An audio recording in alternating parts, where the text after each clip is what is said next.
Sergey Lavrov meets Wang Yi in Kuala Lumpur. Strategic coordination amid ASEAN dialogue.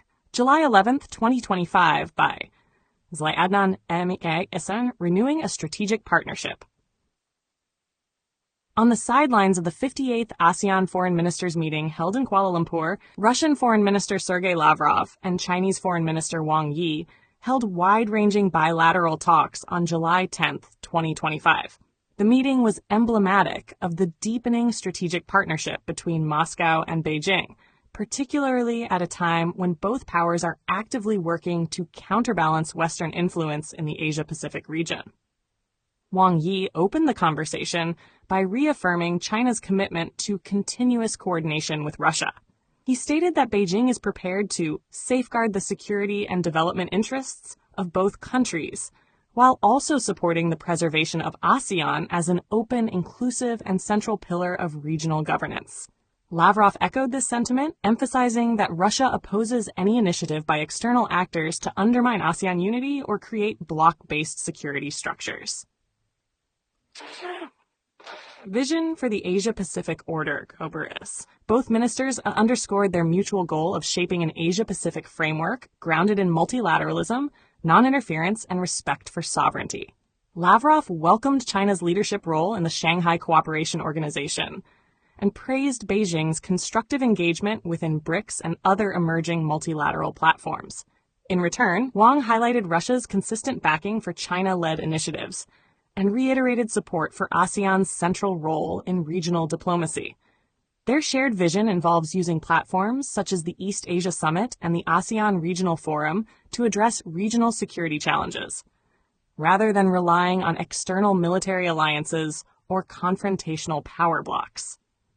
Lavrov's remarks made it clear that both nations see ASEAN not merely as a regional entity, but as a geopolitical buffer zone where strategic competition must be managed through consensus and institutional diplomacy.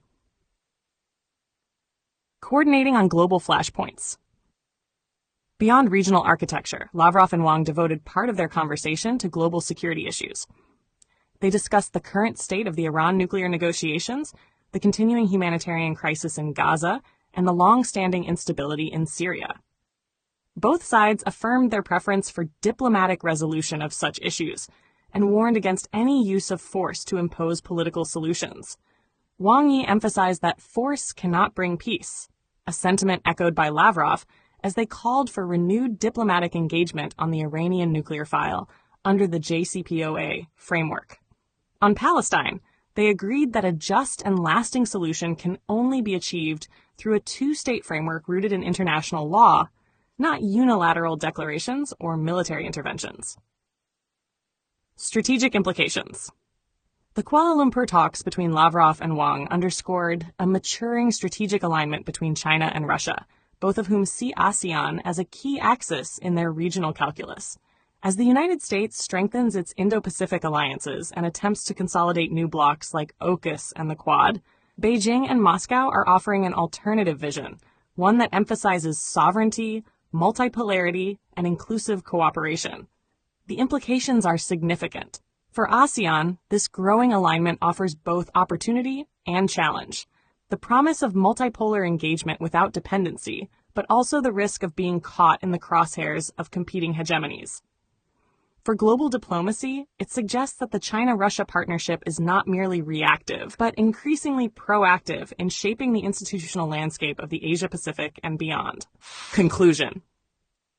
In a year marked by intensifying global rivalry, the meeting between Lavrov and Wang Yi in Kuala Lumpur signals a deliberate and cohesive approach to regional diplomacy.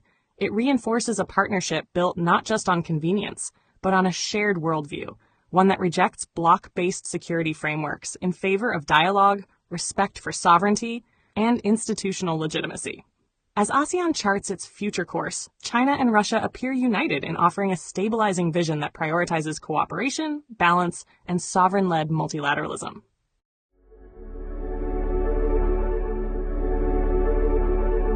A heartfelt light. To every soul whose hand did give, you've helped me dream, helped me live. In darkest hours your light came through, with hearts so kind, so pure, so true. Your gifts, like stars in deepest night, have steered me gently toward the light. Each coin, each word, each silent prayer, a thread of hope so rich, so rare. My eyes once dimmed now seek the skies, and slowly clearer visions rise. Because of you, I dare to see the world again. Its grace, its plea. Your compassion's flame will not just stay with me alone. It lights the way for others wandering through despair to feel the warmth of selfless care. You've shown what love in action means, in quiet ways through giving scenes. You've built a bridge from soul to soul and made the broken feel more whole. So let this thanks rise like a song, a melody both soft and strong. May your example gently call more hearts to rise to give.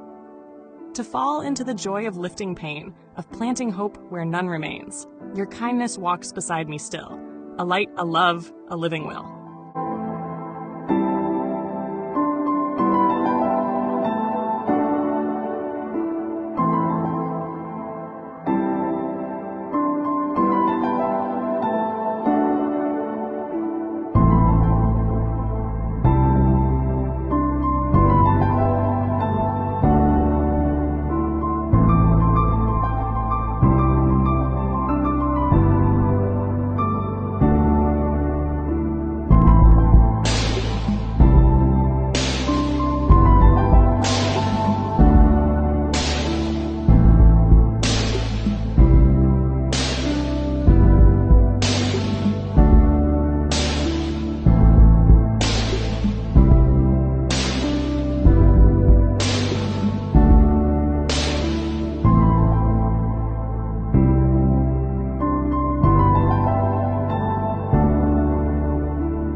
Don't forget to hit that subscribe button to show your support.